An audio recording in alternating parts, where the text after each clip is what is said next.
All right. So in the beginning, what is a pest? And let's see, can I move or minimize this screen? Yes. Okay. So what is a pest? A pest can be defined as any animal, plant, or other organisms whose biology, behavior, location place it directly in conflict with humans.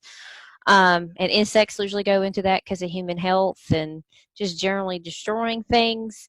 But basically, anything can be a pest.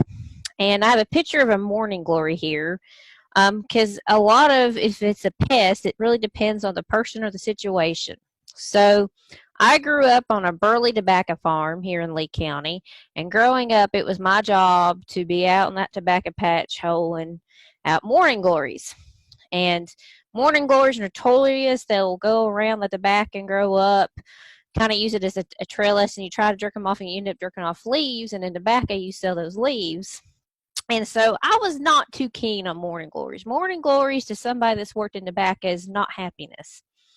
And I went to college and I had a roommate who was actually in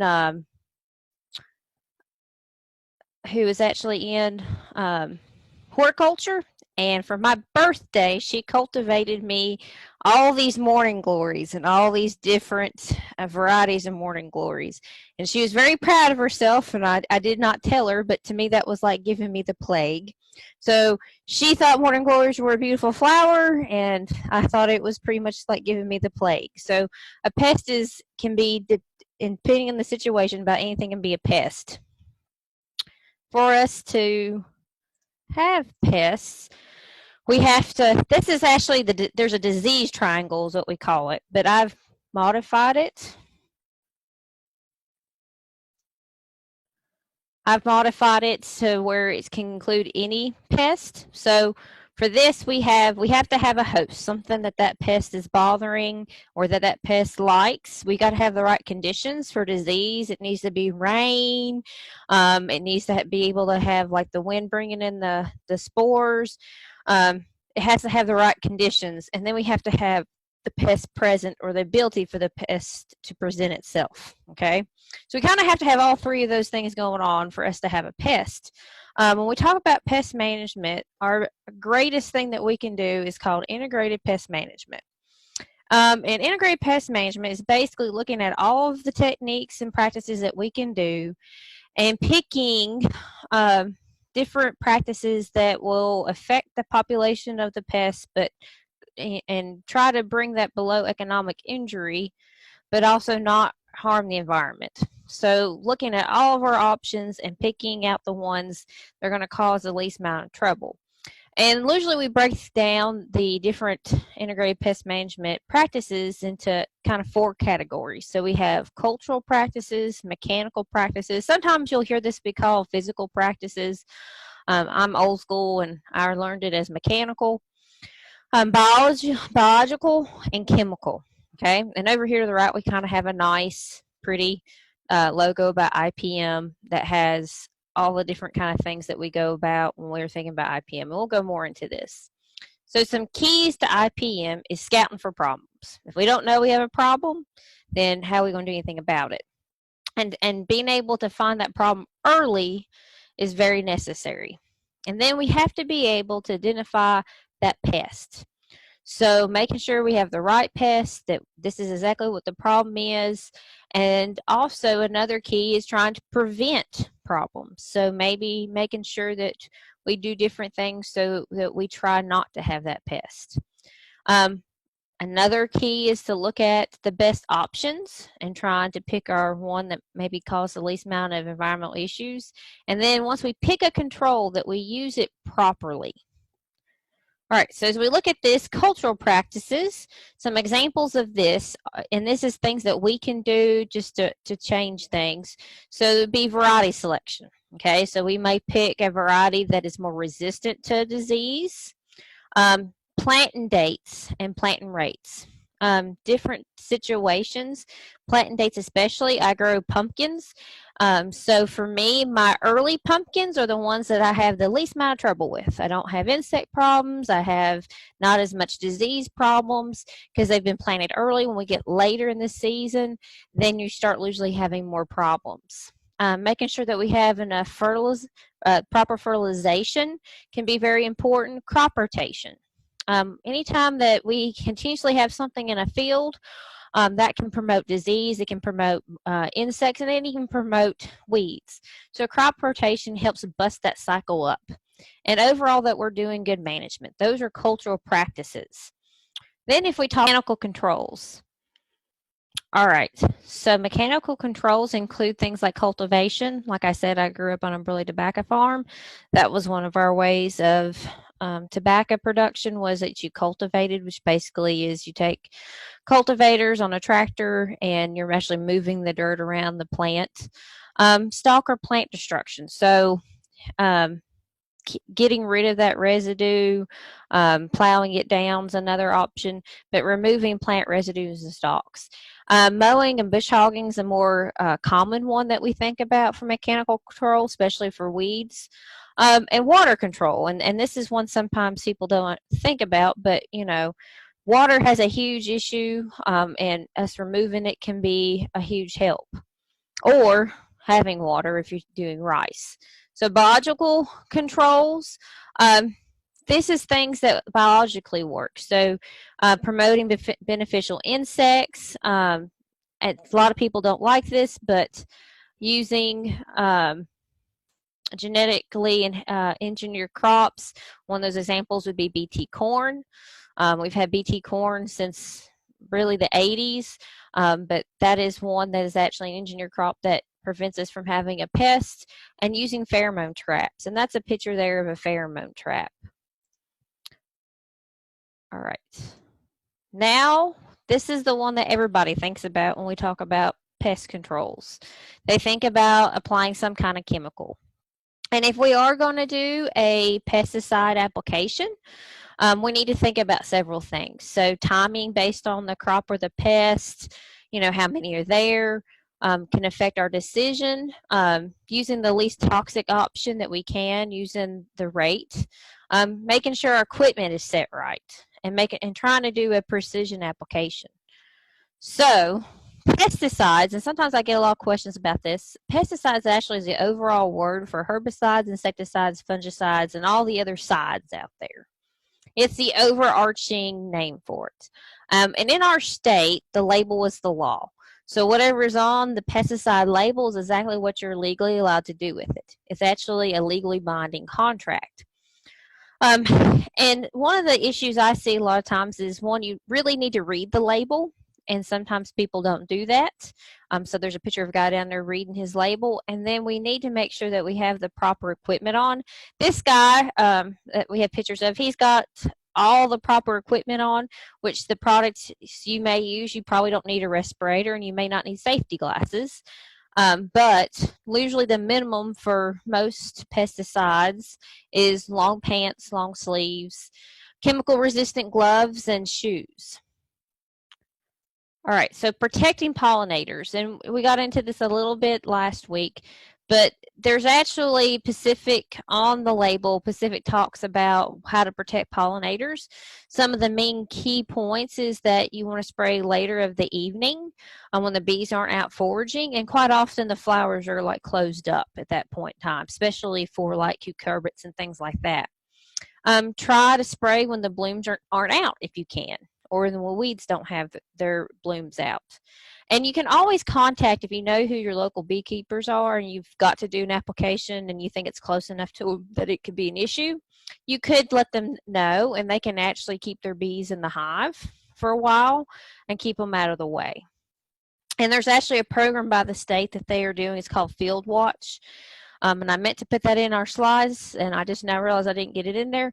But Field Watch is actually a website you can go in. You can see what beekeepers are in your area if they've gone on there to register, and it actually, you can send them a message through there. All right. The other thing is properly identifying the pest. You can send specimens off through your extension office. Okay, so If it's an insect, if it's a weed, or if it's a disease, we have labs set up just to help with identification of that, okay? At any time and point in time, you can call your extension agent and discuss control options for what's going on. But again, always adhere to the label.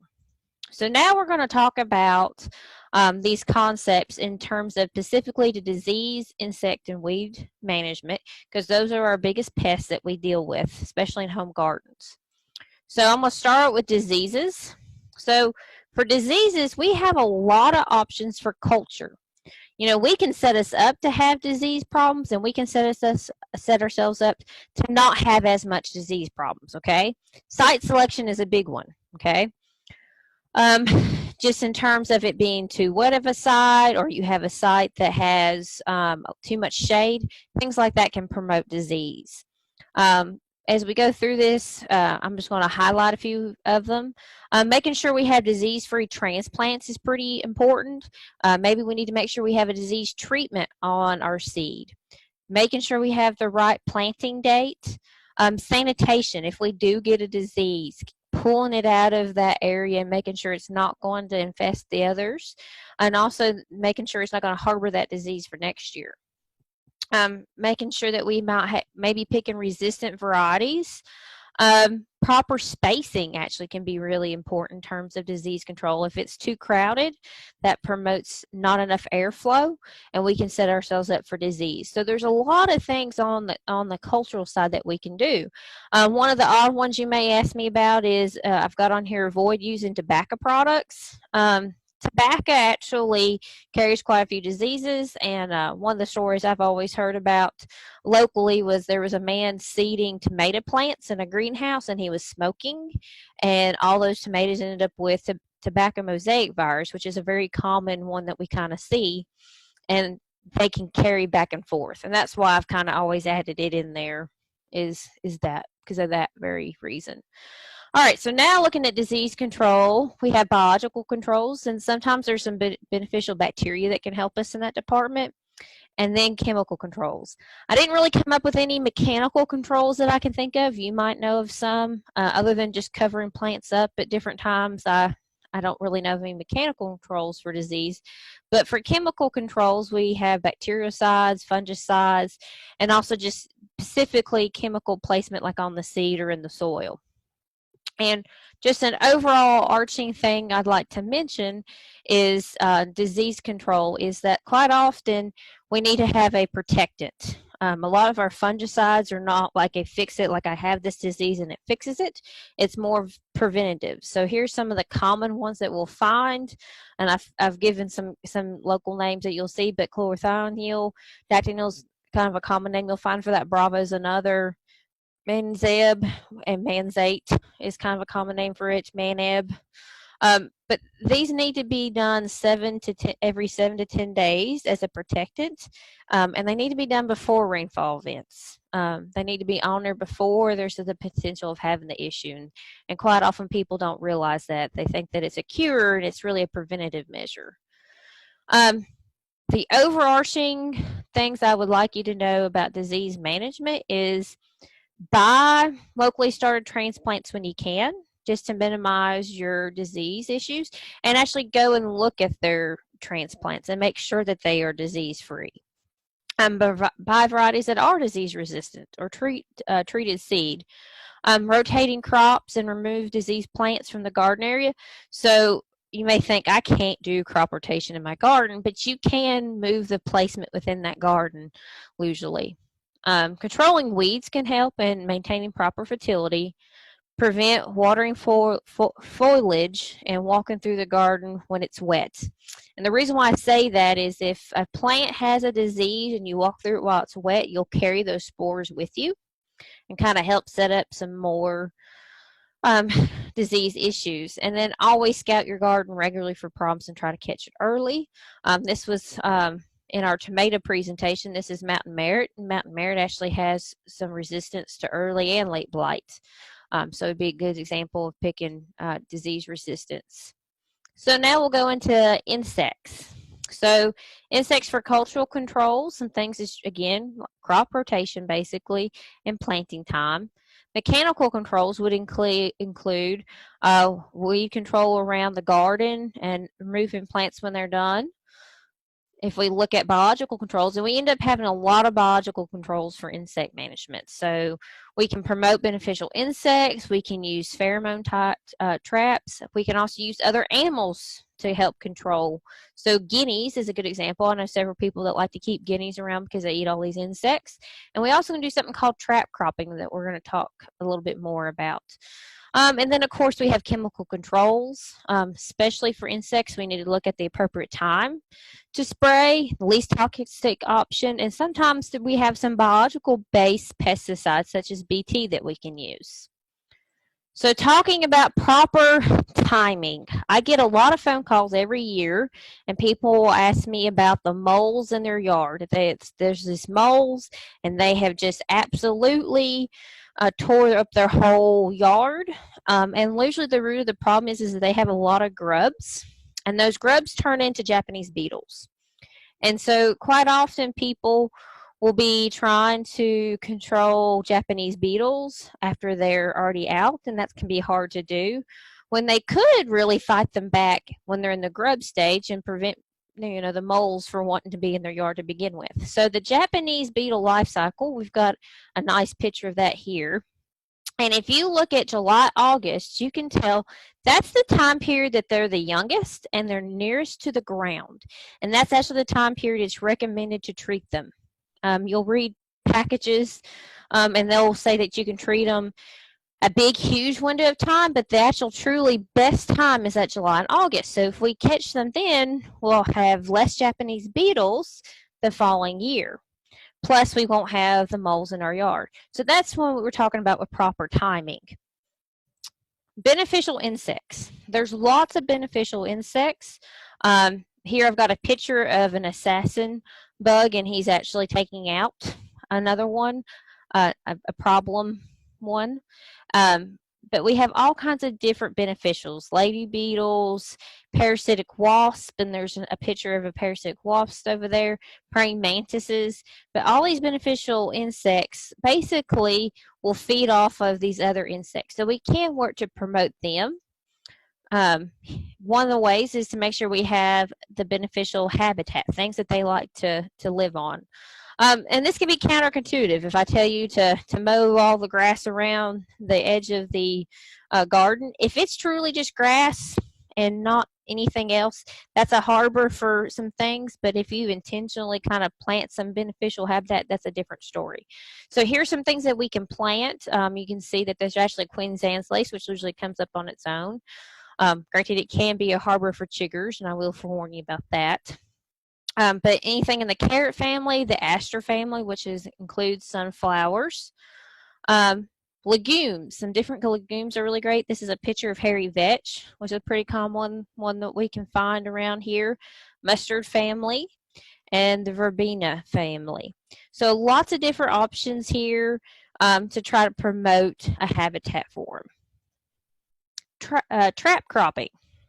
All right, so trap cropping is basically we put something out that we know we're going to sacrifice, but it's going to attract those insects and keep them busy and hopefully leave our desirable plants alone. And so here you have an example of this. They've got what looks like broccoli, and then they've got some kind of potentially a legume there that they're using to trap them. The big thing about this is making sure you have things that they'll feed on the whole time that they're going to be active out there for this to work. So setting it up as an actual system, and actually one of the little resource I have down there at the bottom actually has some examples of that. A side note on insect management, and I tell you this because I've seen this several times, is aphids can be a huge problem. And a lot of times the number one pest control thing that somebody will pick up for insects is carbonyl, which I don't know if I'm saying that right. I'm not very good at that. But normally, most people, it's called 7. And so you can even get 7 at the Dollar General store. And so that's the most common one that we see. And really, we need to use that as a last resort instead of a first resort. A lot of times people, that's the first thing they'll get. We need to try to use it as a last resort, and we don't need to use it on aphids. And the reason why is that it will make aphids worse, Aphids love this. If they want to do a test on how to kill aphids, they will feed them 7 and get a huge population of them, and then they will start trying to do different other chemicals. So just a side note, and just thoughts for me is, please be careful with like 7 dust and that sort of thing, because it is a broad spectrum. Try to make that your last resort that you're going to use. So overall tips, know what pest you're dealing with. You can pull off insects and put them in soapy water. Why do we tell you soapy water? Is because if you just put them in water, they can crawl out. If you put them in soapy water, they're not going to have the ability, hopefully, to get out. Consider some of these alternatives. Consider some beneficials. And also watching your weeds and that sort of stuff. And always be careful of bees. So now we'll go into weed control. So some cultural things. Again, it's cover rotation of crops. Cover crops is very good. Proper fertilization, mulches. For mechanical mowing and cultivation. Biological, we actually have biochemical plant suppression. And then again, we have the traditional herbicides. So mulch and cover cropping, you can actually use things like newspaper, leaves, cardboard. When we were talking about the lasagna gardening, Joyce she mentioned some of these as sheet layering for composting. Again, that helps keep away some of your seed. You don't have a seed source there. Plastic mulch can be used, but then you have to figure out how you're going to dispose of that. But mulch helps retain soil moisture. It prevents erosion. And it can actually help increase the soil temperature, at least the plastic mulch can. And then you can grow a cover crop. So this is just something that you're going to grow. You're going to either mow it down or knock it down, and it's just going to form a thick mat for you to plant into. And that increases organic matter and moisture. So biochemical pest suppression, okay? This is actually pretty cool. I've always really liked it. But there's some plants that actually produce their own chemicals to kill other plants. So they create their own pesticide. It's called allelopathy. Plants with allelopathy that are really great to use include rye. And we use rye as a cover crop because of this. So the allelopathic chemical leaches from the rye residue, and it prevents some weeds from germinating. And there's plants that it doesn't harm, so it doesn't harm tomatoes and broccoli and some other good vegetables. So it's a wonderful way of preventing some weeds. A side note on allelopathic plants, and that is that walnut also produces an allelopathic pathogen, and it is called juglone. And it kills a lot of plants in a garden. And I've had over the years several people that have tried to start a garden in a new spot, and things just weren't going well. And I would get a call, and I would go, and there would either be a trunk there and a old stump of a black walnut, or there might actually be an actual tree there that's a black walnut that's usually preventing that. And it persists in the soil for years. So for many years, you won't be able to have like tomatoes and that sort of thing in that area. All right, so some weed management tips that if I want you to learn anything, that's what I really want you to hit on, is that mowing can be effective at the right time. I really push this, especially to my cattle farmers out in the pasture. If we catch that weed at the right time and mow it, it's not an issue. Cover crops can greatly aid in reducing weed pressure. Mulching, especially in the garden, can really help. And here's a picture. Somebody's used newspaper. My grandparents used to, before we had some other options, they used to wrap their potatoes to keep them away from wireworms and stuff with newspaper to plant them. You really need to know what weed and stage that you're dealing with. And sometimes iron oxide is your best friend, and that's a hoe. So sometimes you just have to yourself pull weeds or use a hoe to get them out. Reminder, again, the extension office can send off specimens. We can make sure it is what it is. You can always talk to your extension agent. And if you do use any chemical controls, you need to follow the pesticide label. Here's some of my resources for this, and I actually have the links so that you can get to them. So if you would like this PowerPoint, you can always give me a holler. And here is the end. And I'm going to try and see if I can get this to work and pull up and see if we have any questions.